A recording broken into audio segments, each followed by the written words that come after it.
এই ভাগিনীর প্রণাম গ্রহণ করুন দাদা। তোমায় আমি আশীর্বাদ করি ভগিনী। ওই রকমা তোমাকে যতই দুঃখ কষ্ট দেখ না কেন, তোমার মঙ্গল কামনা করে।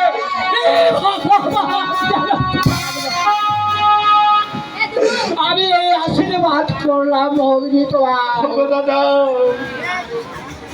তুমি আমার এই দুঃখ সহ্য করতে পারবে না দাদা।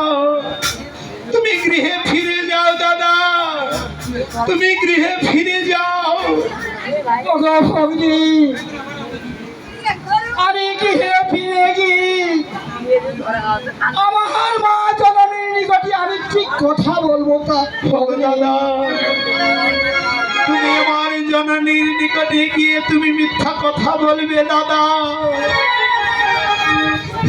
দুইজনে রাধে অন্য একই পাত্রে খায়, আর সুবর্ণ পালঙ্কে দুহে গড়াগড়ি যায় দাদা। ভগিনী, আমি আমার জননীর নিকটে কোনোদিন মিথ্যা কথা বলি, আর মিথ্যা কথা বলতো আমি আমার জননীর নিকটে আমি পারবো না ভগিনী, আমি পারবো না দাদা। তুমি যদি আমার জননীকে সত্য কথা বলো দাদা, ইহকাল জগতে কোন মা যদি সন্তানের দুঃখের কথা শুনে দাদা, তাহলে নিরবধি মা আমার কেঁদে কেঁদে প্রাণ বিসর্জন দেবে দাদা। যাই হোক ভগিনী, তোমার জন্য আমি মিথ্যা কথাই বলবো।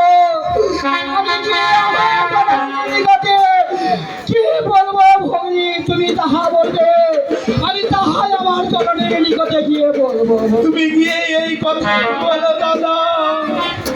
দুইজনে রাধে অন্য একই পাত্রে খায়, আর সুবর্ণ পালঙ্কে দুহে গড়াগড়ি যায় দাদা।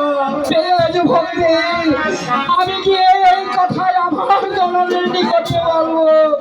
আমি তোমার জন্য কোনোদিন মিথ্যে কথা বলিনি। আজকে আমার জননীর কাছে গিয়ে আমি মিথ্যে ভাষায় এই কথা আমি মিথ্যে কথায় বলবো। ভগিনী, দাদা।